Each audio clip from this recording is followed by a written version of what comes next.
Looking at just the box score stats, you'd see that the Boston Celtics have taken a 3-0 lead in their best-of-7 series against the Philadelphia 76ers. All sorts of information can be gleaned about the games: who's scored the most, who's turning it over too much, and which player has the best plus-minus. While these things are all true, there is an underlying advantage that some teams have, which only gets magnified in the playoffs. An advantage that can be good for 10 points a game, easy. And this credit goes solely to the coach.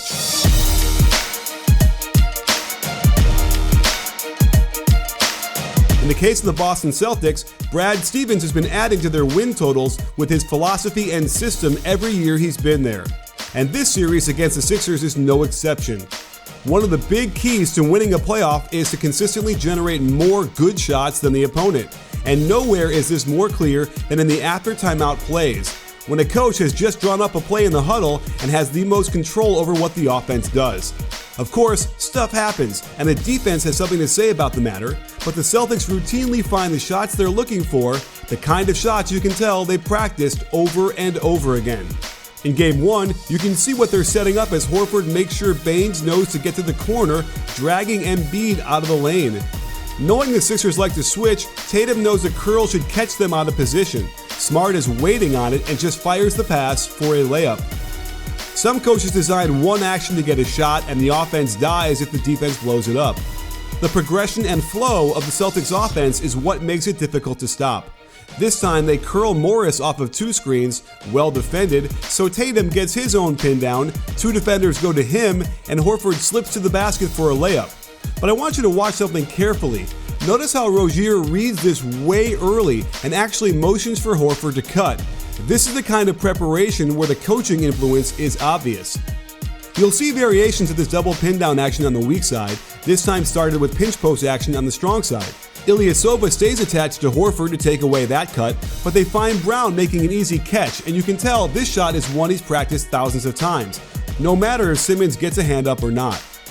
The actions they run don't always find the first open cutter, but the pressure is still felt by the defense to have to recover harder. Rather than just set an inside ball screen for Larkin, they first screen the ball screener's man to get the defense trailing by a step.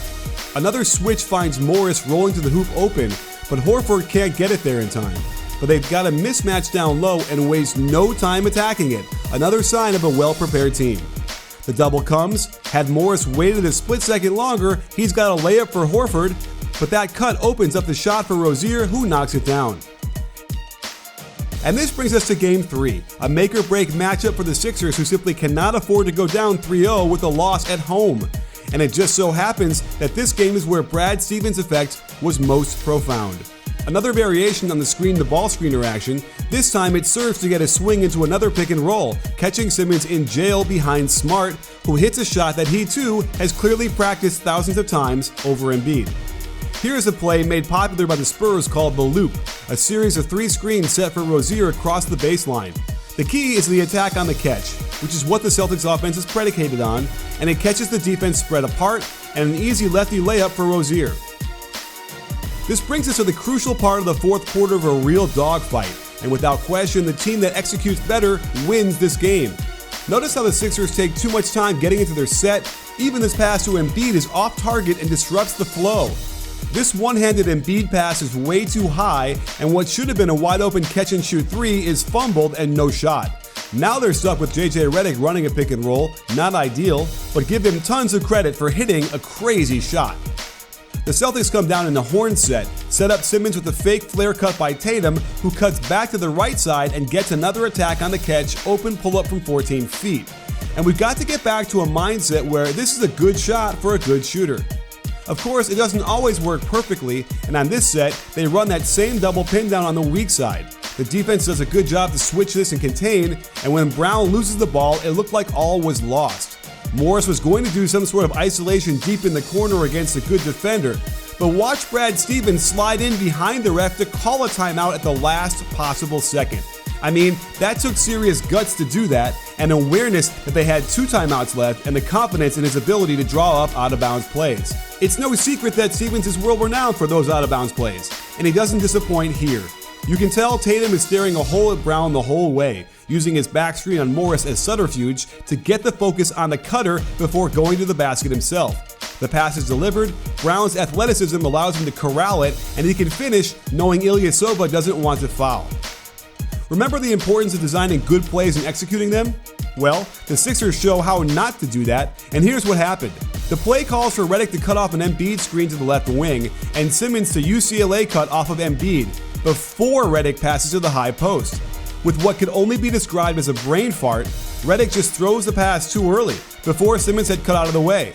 This should have been the game winner for the Celtics, but in the cruel twist of fate, they almost scored too quickly, giving just enough time to simply curl Bellinelli around the Ilyasova screen, and it's the Celtics' turn to make a big mistake by not switching. Rozier falls down, and it's a tie game. Crazy. In overtime, more well-designed offense knowing the defense likes to switch everything.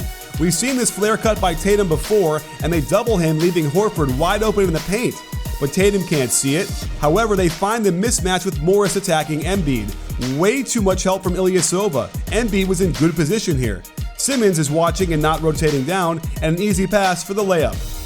Down 4 with under a minute to go, Boston doesn't panic and just jack up a three-pointer.